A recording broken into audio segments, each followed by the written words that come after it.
please give me this. Is a PSG player in this top three? No. Okay, a PSG player is not in the top three. Liverpool won. Liverpool scored 3 goals. Is a Liverpool player on this? No. Damn, who else is there? Okay. Hello and welcome to the Squawker Predictor podcast. I'm not James Lorenzo, as you can tell, but I am Dean Smith, and I'm joined once again by Rimady. We're going to look back at the first round of Champions League games and look ahead at every single Match Day 2 game in 60 seconds. We're also going to look at some of your listener questions, answer some of those, and use the usual Squawker comparison matrix, use all of the stats and analysis that you're used to. So yeah, don't forget to like and subscribe, and we'll kick straight off with the first game of Match Day 2. Rimady, you're going to have a look at Salzburg versus Brest. My phone just dropped for the recording, but I'm going to go straight into it. 60 seconds, Salzburg versus Brest. Here we go. So Salzburg have started the season with the new manager, Pep Lijnders, coming straight from Liverpool last season. Now, a lot of Liverpool fans I've seen online always used to hammer Pep Lijnders because they just thought he was changing the system, he was changing the team too much. So now that he has his own team, he hasn't really started off too well. He signed Stefan Bajcetic from Liverpool on loan, and he's also signed Bobby Clark. Guana Darth is also there, who's a great defensive midfielder, but they just haven't found that element just yet this season. If we move over to Brest, they are coming off a record-breaking magical season in Ligue 1, where their new manager came in at Christmas time, and by the end of the season, they were in the top 4 for the Champions League. Now, for me, I think Brest are set up to win this game because of their defensive structure, of their system, where they can really limit chances for Salzburg to hurt them. Of course, this is going to be in Austria, and obviously, Salzburg have that little home advantage, but I think Brest are going to win this. I think Ludovic Ajorc is a great striker, and I think he's opening the scoring. 1-0 Brest. I think that was good, right? Yeah. The timer just went off. I think you got that spot on. Okay. I just feel that with obviously this game, obviously, it's not going to be the most popular game. It's not going to be the most glamorous game, but I still think there are gems in there that we can talk about. Obviously, from the first match day, they had more shots on target, more goals, more crosses attempted. And yeah, Brest did pick up the win in their first game. And I do think they're going to pick up yet another win in Austria. Yeah, I wasn't too happy with that Brest win, as you know. I went for Sturm Graz as my underdog for the tournament. But yeah, I was quite impressed with them in that first game. I think they'll, put up a fight in this game, but yeah, we'll see what happens. I think my first game to go through is Stuttgart versus Sparta Prague, so we'll kick off with that now. So Stuttgart are in great form at the moment in the Bundesliga. They won 5-1 against Borussia Dortmund last week. They're really flying high, and although they lost some players over the summer, they seem to have replaced them really well. And one player that's come in during the transfer window that I'm looking forward to watching in this game is Ermedin Demirovic. 15 goals for Augsburg last season. He scored 4 in 4 in the Bundesliga since moving over to Stuttgart. Didn't start against Real Madrid as Stuttgart fell to defeat in the first game, but will come back into the team, I think, for this one. Sparta Prague will put up a fight here. They were great on the opening day with a 3-0 win, but I think most of their points will come at home. I think they'll be one of those smaller teams that look to use the home advantage, and against a Stuttgart side that probably have a stronger squad on paper, I think they'll fall just short. Looking forward to watching Angelo Preciado for them. He's a good player, had a really good game in the first match day, created 2 chances and managed 6 ball recoveries, 8 final third entries, but I think Sparta will fall just short and Stuttgart will win this 2-1. Oh, that was amazing. That was really, really good. In terms of the Stuttgart game, when we watched them against Real Madrid we're going to come on to later, but they always seem to struggle against German teams for some reason. And Stuttgart, in the first half, they were like cooking. They were really in top form, but again, they just couldn't get over the line. So hopefully, I think this one they will. Yeah, it's always the way, isn't it? Real Madrid, you're never really going to expect to get anything there in the first game. But yeah, with the home advantage in this one, I think they've got a slightly stronger squad. Sparta will be worth watching at home, but I think they'll fall just short away here. I'm going to be moving over to Arsenal PSG, and this is my exact 60-second prediction in 3, 2, 1. Look, in the first game, Arsenal, we played Atalanta and we sat back. I felt that with Gasparini's man-to-man system, we had to sit deep because if we pressed out and we played out, we weren't going to win. But I feel that this game is slightly different. We've come off a really tough run of fixtures against Tottenham. Now we're going to PSG, but against City as well. And now we're going to be facing PSG, and probably which is going to be the standout tie from this leg. I feel that the 1-to-1 or the matchup to watch out for is going to be Ben White versus Bradley Barcola. For me, I don't particularly want Ben White starting, only because I've seen his 1v1 ability slightly diminish this season, and Barcola for me is one of the best left wingers in the world right now. But I still feel Arsenal have enough of the tank. I'm going to predict Arsenal winning every game, so I hope you guys know that. But I think Arsenal are going to be winning this game 2-1. I think Saka is scoring. I think Saliba is scoring a header against the Parisians where he comes from. But I do think Barcola is going to get a goal. It's going to be 2-1 Arsenal in my book. Nice. Rimedy, I went for the draw in the first game for Arsenal. But yeah, I think I'm with you. I think Arsenal will win this one. Yeah, I feel that home advantage really helps us in the Champions League. I feel that we've been unbeaten in every game apart from the Bayern 2-2 last season.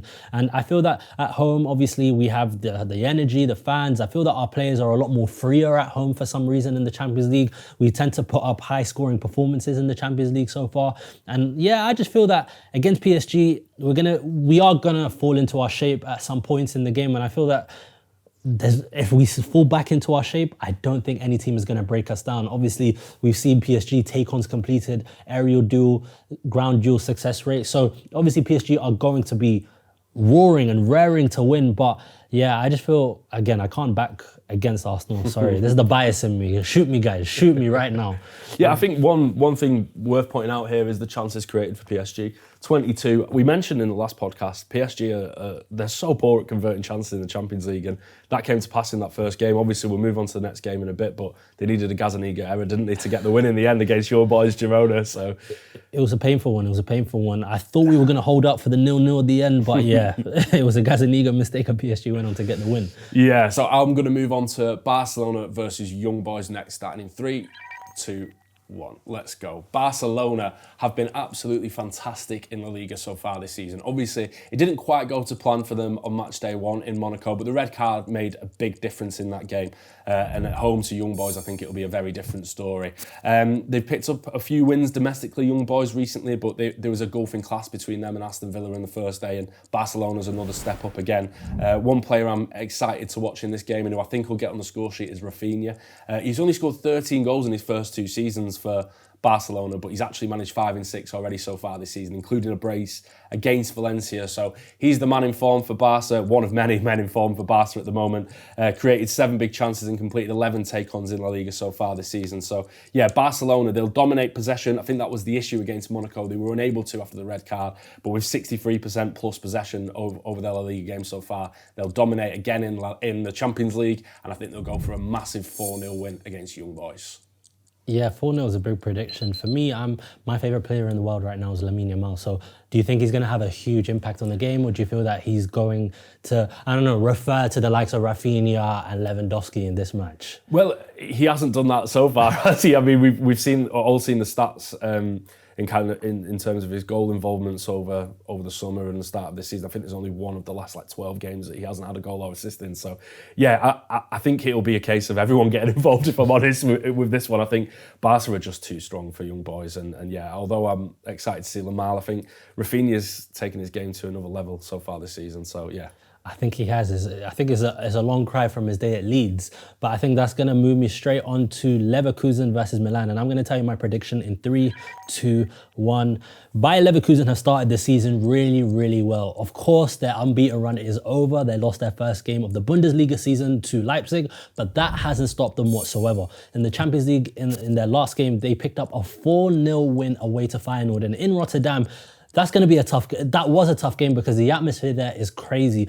I feel that this season they've started off crazily, and I think the player to watch for this game is going to be Victor Boniface. 3 goals and an assist already in the Bundesliga. Of course, he didn't really record too much against Feyenoord, but for me, I feel that especially where Milan are right now, of course, they got the win against Inter recently, but Leverkusen are going to be too strong for them. I feel that the overloads with Grimaldo, with Jeremy Frimpong, they now have Alex Garcia as well.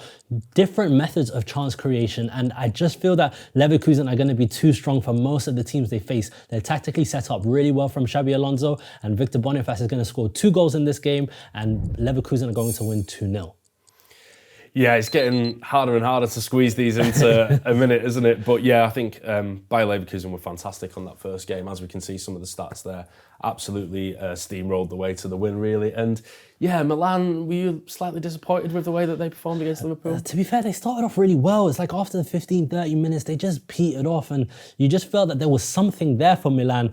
But I did predict in the last episode that Milan are not going to qualify whatsoever. So I need to make sure that Milan lose every single game so that my prediction comes through and then I can just refer back to this in January, February time when they don't qualify. But no, I just think Milan, so far, there's slight teething issues. I know some fans are not the biggest fan of Paulo Fonseca, but yeah, I just think Leverkusen are going to be too strong for them. It's been a hard start for Milan in terms of the teams they're facing. Yeah, I think in that game it was the set pieces that undone them, and nobody really expected that. I mentioned kind of the midfield beforehand, and I thought Gravenberch was absolutely outstanding in that game. But yeah, for Milan, I think it's not going to be losing to Liverpool that knocks them out of the competition. But if they go and lose to Leverkusen, then you might worry slightly for them. But two teams that won on match day one were Borussia Dortmund and Celtic, and they face each other next up. So we're going to look through that in 60 minutes, starting in 3, 2, 1, 60 seconds, I should say. So Dortmund, yeah, it took them a while to make the breakthrough against Club Brugge, and in the end it was Jamie Gittins who did it, and we'll come on to him in a little bit because I know I did big him up in episode 1. But yes, let's have a look at Celtic. They were fantastic on match day 1 against Slovan Bratislava. They managed 5 through balls, which was more than any other team on match day 1. And with the pace that they've got, particularly with Maeda, who clocked up a 34.2 kilometres an hour speed in that game, yeah, they can be really threatening on the counter-attack. The problem here is they're going to play a much stronger team, frankly, in Borussia Dortmund. Dortmund will be a little bit fragile after that defeat to Stuttgart in the Bundesliga. Obviously, they'll have time to bounce back before then. And I think Celtic will cause a bit of a threat on the counter-attack, as I've mentioned. Dortmund were caught out with a high line against Stuttgart a few times, which is where Celtic had joy against Slovan Bratislava. So I think the visitors will get on the score sheet, but I do think Dortmund will run out 3-1 winners. Yeah, we're just getting better and better at these 60-second predictions. How do you feel, like obviously with the two crazy atmospheres, obviously the Yellow Wall, Celtic, they both sing You Never Walk Alone. How do you feel that the atmosphere were fair? I know a lot of Celtic fans are going to be in Dortmund for the game. Do you think it's going to be like one of them atmospheres that you always seem to remember? I think it always seems to be that way, doesn't it, with Dortmund? But yeah, I mean, in terms of like the games that stand out for atmosphere, I think if you could choose a game to be at, this might be the one for the atmosphere alone. Yeah, and I think that's probably worth mentioning in terms of people were kind of upset that teams wouldn't be able to play each other home and away, because again, Dortmund going back to Celtic Park would have been pretty spectacular as well. But yeah, it's always a special night in the Champions League at the Westfalenstadion. So yeah, I'm sure it will be a really exciting game. Okay, sounds good. I'm going to be moving over to Inter versus Red Star Belgrade in 3, 2, 1. Here we go. I feel that Red Star Belgrade are actually surely slept on. I feel that they've got a super strong defense, and I feel that Inter are going to find it hard to break them down. I remember a few years ago, Liverpool went over there and they couldn't pick up the win, and I feel that something similar might happen with Inter versus Red Star Belgrade. I feel that with them, one of the biggest issues is kind of their chance creation. I feel that Inter are a team that can really sit deep against teams, but in their block or when they try to play out of it, I feel that they might struggle. Obviously, they have a lot of creative players. I think Thuram is a great channel runner. I think Barella, Mkhitaryan, Çalhanoğlu, they all have great players, but I think Inter are going to struggle in this game. I still feel Lautaro is going to get on the score sheet. I still feel that someone like a Thuram is going to get on the score sheet. And I feel that Inter are probably one of Europe's strongest teams. They did win Serie A last season, but I'm going to go for an Inter win, comprehensive win, 2-0. Nice, yeah. I think Inter will obviously need to bounce back from a bit of a shaky result in Serie A last time out. But yeah, I think to me this is a game that you just can't see them losing, really, is it? Of course, I feel like at San Siro anything can happen, but when it comes to a team like Inter, nothing will happen. I feel that Inter are so resolute, so strong defensively. They're your typical Italian team, and I just feel that they're going to have too much quality, too much strength for Crvena Zvezda, which is the Serbian pronunciation of the name. But yeah, I just feel that Inter are too strong for Red Star Belgrade in this game. Do you think Inter showed in that game against City that they might be able to do something in the knockouts though? I mean, to get a draw at the Etihad is no mean feat. So do you think that maybe shows something that they could do later in the tournament? Yeah, 100%. Inter are one of those teams where you don't want to come up against them in like the round of 16, the quarters, the semis, because you know it's going to be a slug of a game. So I think that kind of game, it was like a blueprint for what we could be seeing moving forward. But yeah, I think just this game alone, Inter are going to be too strong. Yeah, I have to agree. Moving on to what I think might be the game of the match day, without sounding too much of a hipster. PSV Eindhoven versus Sporting Lisbon in 3, 2, 1. Okay, there's going to be goals in this game, I'm telling you right now, okay? So, last time Sporting were in the Champions League group stages, they scored 8 times in 6 games, despite only winning 2 of those games. Last season, PSV scored 23 Champions League goals, including qualifiers. This season, domestically, they both rank top 4 for goals. They both rank top 4, I should say. Goals, 45 domestic goals between them already. XG, shots on target, chances created, take-ons and passes completed. These are 2 teams that are really dominant in their own leagues, and I think they'll both feel like they can go and win this game, and they both like to play on the front foot. So I think it's going to be a really exciting game with goals at both ends. Johan Bakayoko is one player I'm going to touch on. He's managed 2 goals from just 0.71 XG so far in Eredivisie this season. I think he's scored 2 goals that are quite similar, where he's cut in from the right and banged it in from the edge of the box, and I think that might be a route to goal for PSV in this game. I think it's going to be a cracking match, and I'm going to go for 2-2 without sounding like the biggest hipster in the world. Well, that was amazing. No, I was just going to quickly touch on Victor Gyökeres. What have you thought about his start to the season so far? Yeah, he's a player that, to be honest, when he went to Lisbon, I was slightly surprised. I thought he might go to a slightly bigger club. That's no disrespect to Sporting, who are obviously a fantastic club. But yeah, that move is going to come for him, surely. He took his goals so well on match day 1. He's just got a bit of everything as a striker, and he's someone I really like to watch. And yeah, I fancy him to get a goal in this one as well, to be honest. No, that sounds good. I can move over to another Scandinavian striker in Erling Haaland, because Slovan Bratislava are going to be hosting Manchester City. And here is my prediction in 3, 2, 1. Now look, there's not really much to say about this game. Obviously, no disrespect to Slovan Bratislava, but Manchester City are going to come out 4-0 winners. But I wanted to take this 60-second opportunity to actually talk about Rodri's ACL injury. Now, at the time of recording, we have just recently found out that Rodri will be missing at least 9 months with a torn ligament in his knee. And I feel that maybe moving forward, I feel that the entirety of Europe are going to be on watch about this. I feel that Rodri has such a big impact on the team, and you could find internal solutions to replace him, but no one can really replace what Rodri can do. He is one of the most complete players in the world. I don't even mean to sound hyperbolic with this, but I feel that with the way Rodri sets up play, he circulates possession, he dictates the tempo, get into the box to score goals, I feel that Rodri is going to be a big miss. Now, quickly going back over to this game, I think Manchester City will be winning 4-0. I think Haaland gets on the score sheet. I think Gundo gets on the score sheet. And I'm going to say Jack Grealish. 4-0 winners for Manchester City in this tie. Nice. Do you think that there's a player within the City squad that can step up and do the Rodri role? Obviously, they're not going to be able to do it as well as Rodri, but is there a player there that you think, yeah, potentially he could fill that gap? I think the only person in my eyes it could be is Ilkay Gundogan. A few years ago when Fernandinho got injured, I feel that Gundo turned up for the second half of the season. He was playing in that number 6 role, and City went on to win the domestic treble that year and beat Liverpool to the title yet again. So I feel that, yeah, I think Ilkay Gundogan, obviously he's a few years older from that point, so his legs may have gone. So we're yet to see that just yet, but if there's one player that can step up, it'll be Ilkay Gundogan. I can tell that you've got a little bit of a feeling that Arsenal might be able to chase down City after that.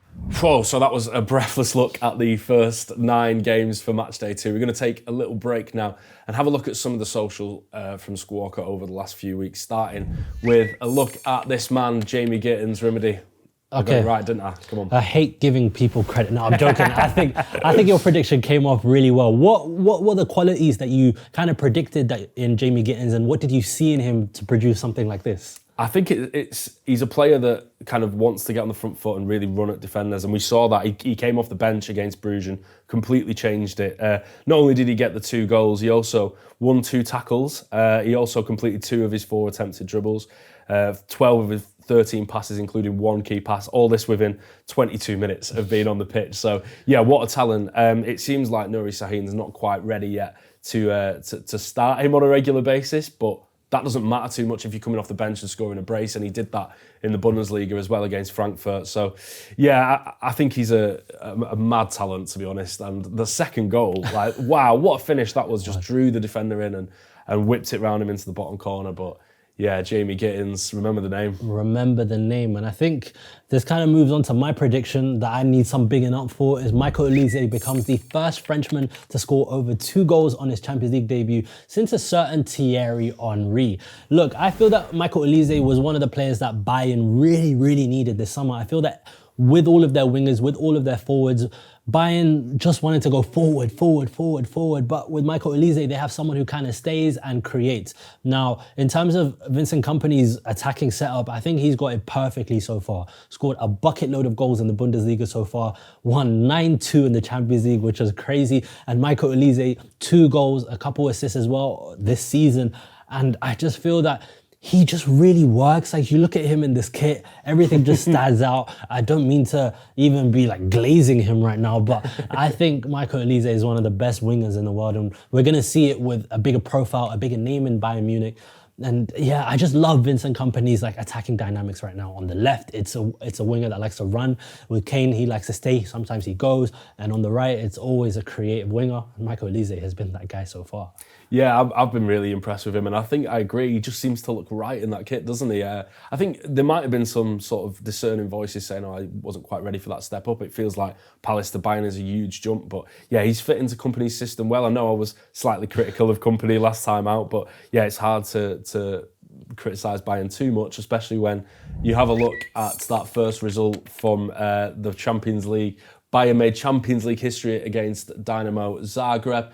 They became the first side in the Champions League era to score 9 goals in a single game. Harry Kane, the highest scoring Englishman in the competition. Rimedy, what can you say about this Bayern side? I mean, what a great start to the competition for them. No, absolutely. We kind of touched upon how far we think Bayern are going to go in the Champions League. I said quarterfinals, semis, but maybe it could be a time to change my prediction. Not yet.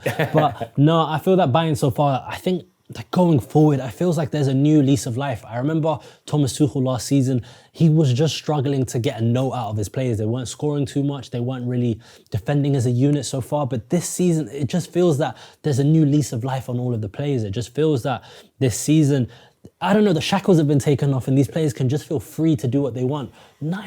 60 touches in the opposition box. It's unheard of. 29 shots, 19 shots on target. The tweet mentions Kompany ball is now in full flow, and we're seeing it week in and week out in the Bundesliga. Yeah, and I think the Bundesliga might be slightly stronger than it has been as well in recent years. Obviously, we can talk about that Leverkusen side all day, but there are other sides in there as well, Stuttgart being one, who we've touched on earlier. I think Bayern have just got so much ability now that they're just I think they'll comfortably win the league. My issue still is Kompany in those big games, because we don't know how he's going to kind of cope with going up against a Real Madrid or a Manchester City in the latter stages. So to be fair, sorry to interrupt you, coming off this weekend, Leverkusen, well, as this post goes out, Leverkusen will be playing Bayern Munich this weekend. So it'll be kind of super interesting to see how these teams fare up. Yeah, it's going to be kind of the first big test for Kompany, isn't it? So yeah, maybe I'll have to roll back on my prediction. I think I went for the semis in the end, but yeah, I'm not ready to change that just yet, despite what was a fantastic performance on match day 1. Okay, Rimedy, are you ready to run into the next 9 Champions League games after that little break? We're good to go. Let's do it. Okay, cool. So we're going to start again with Girona versus Feyenoord, starting in 3, 2, 1.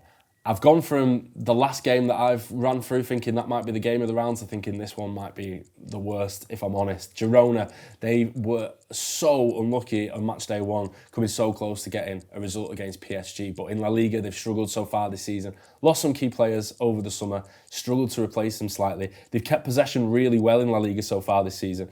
They've completed the 3rd highest amount of passes, averaged 56.7% possession in La Liga, but they ranked 15th for shots and 11th for chances created. So the focus for them going forward has to be to start creating more chances with all of that ball. For Feyenoord, They've been held to 3 draws in their last 5 Eredivisie games at the time of recording. So yeah, they were soundly beaten by Leverkusen on match day 1. I think they're going to struggle a little bit again here.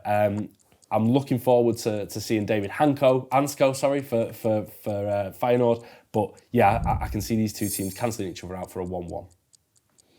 So, in my point of view, I disagree because Girona need to win. But no, I feel that it's gonna be another tough one. I feel that, to be fair, this season in the Champions League, we will be seeing some snooze fests, and there probably could be another one, unfortunately.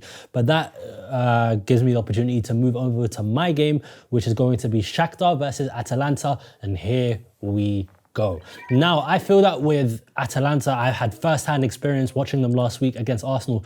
They are a tough team. I feel that defensively they aren't as good going forward, but when it comes to their attacking prowess, they have too much in the locker for Shakhtar. I feel that for me, Shakhtar are probably one of the weaker teams in Europe this season, and I feel that with Atalanta, with obviously Gasperini, with how expansive his football is, with how, I think when it comes to their pressing as well, with how strong they are in the press, I think Atalanta will be racking up the goals this game. I think 3 or 4, and 2 are going to come from Ademola Lookman in this game. I feel that this season he started off really, really well in a similar vein of form to last season as well.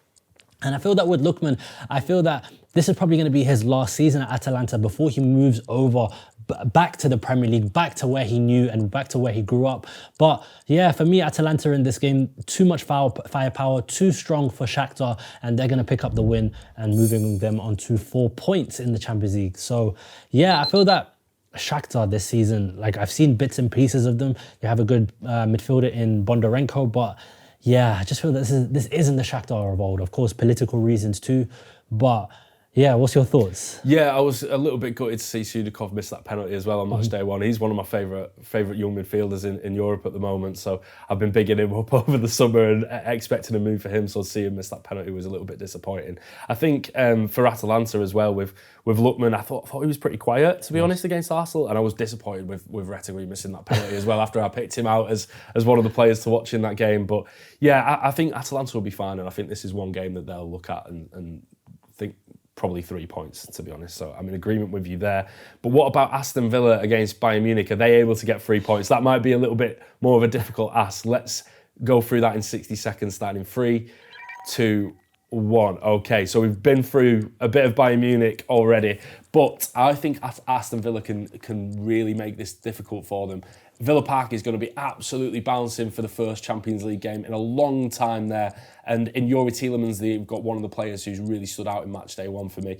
Against Young Boys, he was magnificent. He scored 1, he assisted 1. More ball recoveries than any other outfield Villa player, more final third entries, more final third completed passes. He was fantastic against Young Boys. Obviously against Joshua Kimmich, he's going to be coming up against a much stronger opponent in that midfield. But if Tielemans can win the duels in that game, then I think he might really make that life difficult for Bayern. I think Villa will face a few issues in getting a playoff spot. I think this is the toughest test by far. They've struggled at home against some of the better sides since the turn of the year. They've lost to Newcastle, Chelsea, Tottenham, Man United and Arsenal since the turn of the year. So I think they'll come up just short. I think Bayern will have a little bit too much from it. It'll be a great game. I'm going to go for Bayern to sneak it 2-1. To be fair, this season, the Premier League, I think Aston Villa haven't started off too badly as well. I think someone that I really want your thoughts on quickly is actually Amadou Onana. So what have you thought of him so far? He's been picking up some goals, been picking up some good performances, but yeah, what do you think? Yeah, I think it was always going to be difficult for Onana to step into Douglas Luiz's boots after he vacated in the summer. But yeah, he's a player that can take the ball and sort of in those tight spaces turn defence into attack. And I think we've seen that so far this season. I don't think he's been at his best yet either. I've seen him play better for Everton than he has done for Villa in these early stages of the season, but he's a player that I think was kind of almost a ready-made replacement for Luiz. Maybe doesn't have quite the same technical ability around the edge of the box to like pull off as many goals.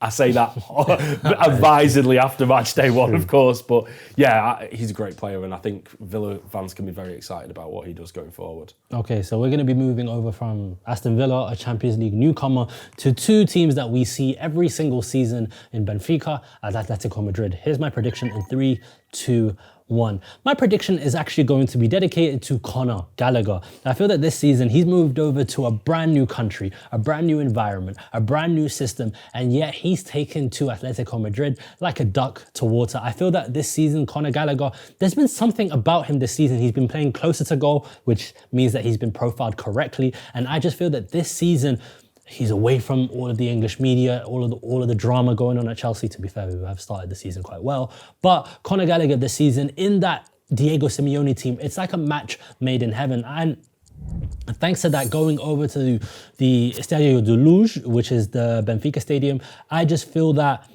there's something there for Atletico Madrid. Benfica haven't really started off the season too well. I think they've not picked up too many points compared to a Sporting, who are their city rivals. But yeah, for me, Atletico, who are unbeaten so far in La Liga, and they are going to be winning 2-1.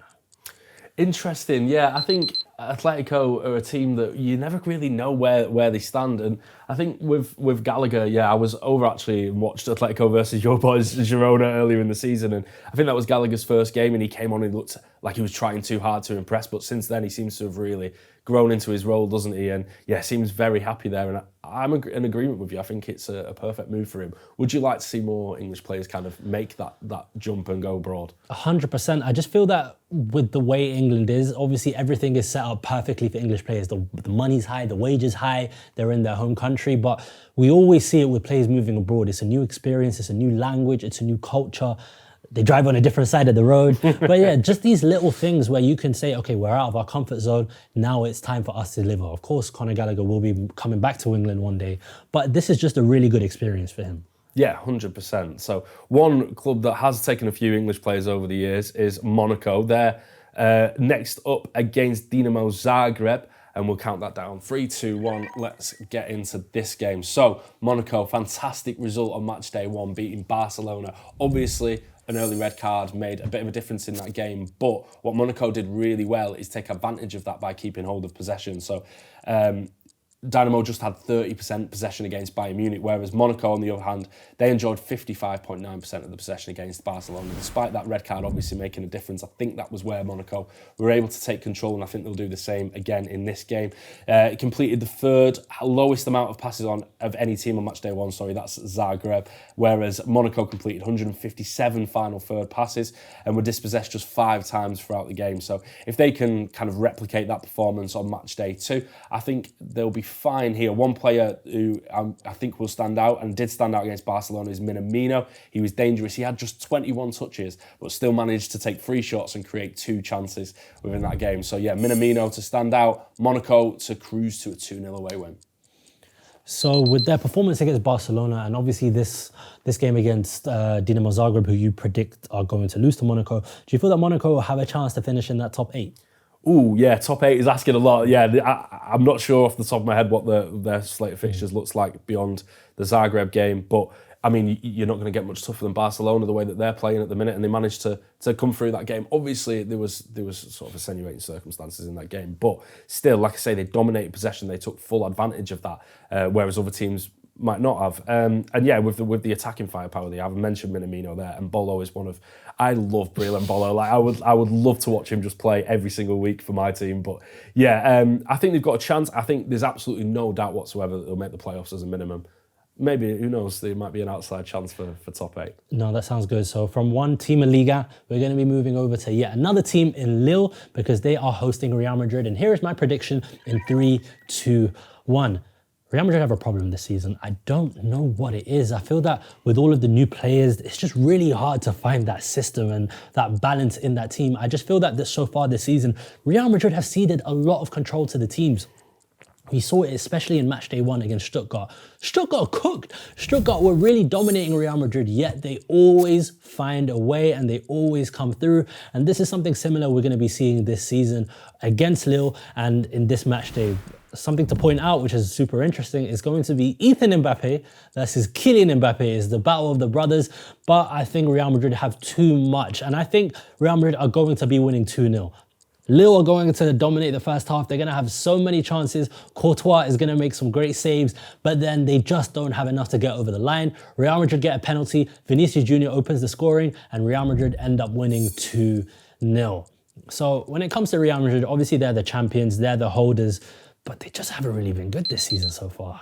No, and I think that's probably exacerbated by just how good Barcelona have been, as it always is with those two teams. I completely agree. I'm not sure. And I think a lot of people made that point in the summer when Mbappe was coming, like, how are they going to fit all these players into the system? And that's with Bellingham missing quite a few games as well. So, I think it's going to be really interesting to see if they find that right balance at some point. In Ancelotti, they've probably got the man who will find that eventually, and they'll probably go ahead and win the Champions League as they always seem to do. But I'm interested to see what kind of happens to Real Madrid. I think it's going to be kind of not quite a transitional season, but a season where they have to take a little bit of time to find their feet. But one team that I think probably have found their feet so far, despite a defeat to Nottingham Forest recently, is Liverpool, and Liverpool take on Bologna. So we'll look into that game next, starting with a look at Dominik Szoboszlai in the first game of the Champions League. He managed to score, he had 3 shots, all on target for a match XG of 0.8. He's taken 8 shots in the Premier League this season without scoring, but I think he can get on the score sheet again here because I think Liverpool will be dominant against Bologna. What was interesting with Liverpool against Bournemouth recently, they actually had the same amount of shots as Bournemouth in that game, but they were so clinical. Luis Diaz absolutely on fire at the moment, as is kind of the whole Liverpool attack. And I just wanted to take a little minute to talk about Trent Alexander-Arnold as well. Against Milan, 11 final third entries, 5 passes into the opposition penalty area, 4 chances created, including 1 assist. He spoke a lot about wanting to improve his defending recently, made 3 tackles against Milan. So, evidence that that's improving already. I think Liverpool will be dominant here. Bologna were unable to find a way past Shaktar in match day 1. There seems to be a bit of a gap in quality between these two teams. So, I'm going to go for a 3-0 Liverpool win, I think. Yeah, that's a bold prediction. Kind of in the Premier League, I know this is the Champions League show. Do you feel that, obviously with City having the Rodri injury, do you feel that there's a chance for Liverpool to win the Premier League this season? There's definitely a chance. I think if it hadn't been for that Forest slip up, right now we'd all be saying it's a 3-horse race, right? Mm-hmm. I think Liverpool have got so much quality, and I think Slot has been able to identify little things that were just kind of not getting sloppy under Klopp, but had just started to get away from him a little bit, perhaps with his eyes set on leaving the club. And I think the Trent situation is one of those. He's come out recently and made some comments about kind of it being refreshing to play for a manager who wants to improve him defensively. So, I think Slot's been able to pick up what has been an incredible legacy that Klopp has left and just be able to tinker those 2 or 3 little things here and there. And I don't see any reason why Liverpool can't be in that title race at the end of the season. I think they'll fall short of both City and Arsenal in the end. But I think next season is when we'll see a really strong Liverpool team, especially if they manage to either keep hold of or replace Mohamed Salah. Okay, that's a good shout. So moving over from Liverpool Bologna, who used to be managed by Thiago Motta, and now we're going to be reviewing his new team Juventus, who have to travel to RB Leipzig. This is my prediction, and there we land. So I feel that something's there with Thiago Motta. He's one of my favorite coaches in the world, and Juve are kind of a team that I like Juventus. They would be my Italian team, but so far this season, something just hasn't clicked so far. They haven't really picked up as many points as we'd expect a Juventus team to, but there's a sign of life. There's a sign of youth in Juventus, and I want to give a massive shout out to Kenan Yildiz. I feel that so far this season, he's been one of Juventus's best players. And we saw it so far on match day 1 of the Champions League. His finish was amazing from outside of the box, curling the ball into the top corner. And I just feel that Kenan Yildiz is going to be the star that Juventus build their team around. But we cannot sleep on RB Leipzig. With positional play managers, someone like a Thiago Motta, German teams seem to always find a way against them. I think RB Leipzig are going to do something similar, and I feel that this game is going to end 1-1. Kenan Yildiz goal though. But so far this season, obviously Juventus picking up the victory. Do you feel that they could challenge Inter for a Serie A? Or do you feel that they can go far in the Champions League this season? I think one of the problems for Juventus is there's an impatience there because they are the biggest club in Italy. I'm sure there'll be some people who disagree with that, but because they are that sort of dominant force in Italian football, or have been for so long, I think there's a bit of an impatience there. And with Motta, they've got a manager who is still kind of learning. Obviously did an incredible job with Bologna, and I think deserves that step up. It's going to take some time for him to get the right squad in place and to get the squad playing the way he wants to, which I think is why they've had those struggles a little bit so far this season. But I agree. I think Yildiz is a player for them to build that sort of title push around. Might not be this season, might be next season. But yeah, I think I'm excited about kind of the long-term future for Juventus and the Motta. And of course, Remedy, I'm excited about Sturm Graz, despite the defeat on match day 1. So yeah, let's have a look finally at Sturm Graz versus Club Brugge, starting in 3, 2, 1. So I know Sturm Graz didn't do the job on match day 1, and I'm so sorry for everyone out there who I promised they would. But there's a Sturm brewing out there, don't worry guys. Sturm Graz are going to come back against Club Brugge here. Both of these teams struggled on match day 1 to get their forwards into the game. So Bierif for Sturm and Nilsson for Bruges. Bruges took 18 shots against Dortmund, but Nilsson only managed 1 of them. They created just 1 big chance. Both of these players have 3 goals domestically to their name this season, but all of those goals have come from inside the box, whereas a lot of the shots for both teams on match day 1 were from outside the box. And I think they need to get the right service, both of these teams, to their strikers. But I'm going to go with Sturm to just about do it in this game. So Sturm Graz, first home game in the Champions League in the group stages or league phase rather, for a very long time. I think the atmosphere will be great. They lost to, Bruges lost again in the Pro League over the weekend, and I think Sturm Graz will bounce back here. And honestly, this is the 3 points that starts the revolution. I'm telling you now. This is the banker. This is the banker. This is the one that couldn't lose. No, look, I saw Mika Bierith at Arsenal. Obviously, he came through the youth system, and he was a striker that always seemed to trouble defenders. What have you seen so far that you can think, okay, this is the player that Sturm Graz need to build their team around? Well, I find it interesting that he wasn't given quite as many chances at Arsenal. I think it's always going to be difficult when there's so many top-class strikers in a team to get through, but I feel like he potentially should have been given a chance at some point. What he's very good at is arriving late in the box from dropping deeper and linking with midfield, but he also has the pace to run in behind, and I think you can see that with the goals that he scored. He only managed, I think, 5 or 6 in the Austrian Bundesliga last season, whereas this season he seems to be getting a little bit more involved, and he's also got a little bit of a poacher's instinct as well. Some of the goals that he's got have kind of come on the rebound, so I think he's one of those strikers that can score different types of goals.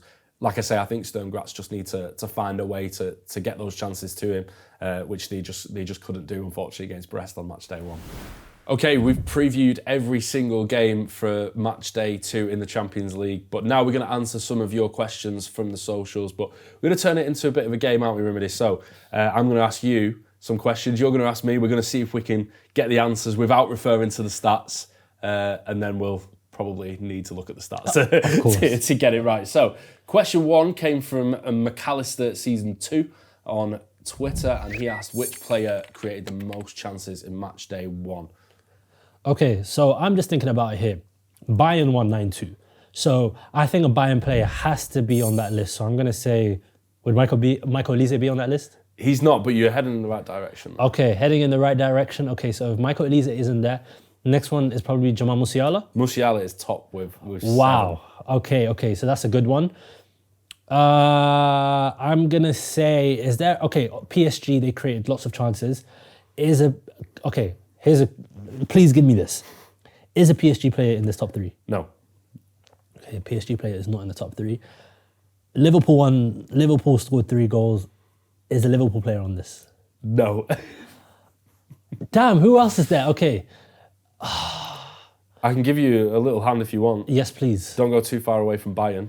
Okay, so we're at Bayern. Who's Mr. Assist at Bayern? I don't think it's Harry Kane. Thomas Müller? No, keep going. Who else? Joshua Kimmich? Yes, Kimmich is 3rd with 5. Okay, so I got 2 now. I need the middle. Okay, can you give me a clue? We'll go with Dutch midfielder. Dutch midfielder, okay. Ryan Gravenberch? No. Dutch midfielder. Who am I missing out on? One of the many who missed out on the Euros for injury. Okay. Xavi Simons? No, Xavi Simons was there. This is a tough one. I know all the comments are screaming, this is the answer. No, you're going to have to spoil it for me. It was Team Koopmeiners. For Juventus. Okay. Yeah, with 6 chances created. That's good effort, though. I think 2 out of 3 ain't bad. Okay, no, you did have to really push me there. So we're going to be moving over to question 2, asked by Josie's Space. So I'm going to be asking you, we're looking for 4 players here. Which player had the most shots? Okay. First and second are tied. I'm going to have to kind of go down the same route as yourself and look at Bayern Munich first. So mean, Harry Kane scored 4 goals. Surely he's got to be in there. Harry Kane second. Okay, second. Wow. Sorry to interrupt you. I did say first and second are tied. Okay. I might have to go back to Bayern, but I know PSG had about 1,000 shots, so Kolo Muani maybe? Right track. Oh, okay. Dembele. Yes, he's top. Okay, nice. Joint with Harry Kane. Oh, nice. So You got first and second. Okay, right. Do we have any more PSG or Bayern players? We have a PSG player. We have another PSG player in there. Okay. Let me have a think here. It's one that you probably wouldn't think about. Is it? And I know this because of a lot of research for internationals. Is it Hakimi? Yes, correct. He's Nice. fourth. He's fourth. Yeah, I know he likes to take a lot of shots. Okay, who else had a lot of shots match day one? Liverpool, maybe Salah? No. No. Shall I give you a clue? Yeah, let's have a clue. Former PSG. Former PSG. It's got to be, hasn't it? Is it Kylian Mbappe? Yes, he started with 7 Nice. shots. I'm pretty happy with that, but I do feel like that was a slightly easier question because everyone remembers the shots, don't they? Of course. But you know what? You did it. So, yeah, you didn't need as many clues as me. I think a lot of research for match previews on Hakimi shots and shots on target. Hakimi was a good shout. Okay, Rimedy, I'm going to make things a little bit harder for you now, as if that wasn't hard enough. So, question 3 came in from Chris D. Quantum, and that question is, which player had the most passes into the opposition box? Now, again, there are a few tied here, so we're looking for 6 names. Let's see how many of those you can get. Okay, so I think Trent has to be there. No Trent, I'm afraid. This is going to be an impossible challenge. Okay, we're going to go back to Bayern. Michael Olise? No, keep going with Bayern though. Jamal Musiala? Yes, Musiala is in there, joint third with 4. Do we have any more Bayern? We have one more Bayern. Joshua Kimmich? Joshua Kimmich, 5. Okay, so we got 2 in there. Okay, who took a lot? So is it most passes into passes into the opposition box, yeah. Fede Valverde? No Valverde. No Real Madrid players in there. Okay, I know there's no Arsenal. Okay, Man City, who started? Who started on the wings? Savinho? No. Jack Grealish? No Man City Oh in there my either. God. This is a killer. I can give you one more clue though. There is one player that we've mentioned for one of the other answers so far. Koop Miners? No. Hakimi? Hakimi is correct, yeah. He Okay. got 4 as well. So I got 3 left. Yes. Okay, can you point a country to me? Yes, I can tell you there is an English midfielder in here. An English midfielder who probably doesn't play in England, or it could be Morgan Rogers. No. Right lines though. English midfielder. Who else would there be? You're gonna need to push me a bit more here. Okay, so young midfielder, Aston Villa. Young English midfielder at Aston Villa.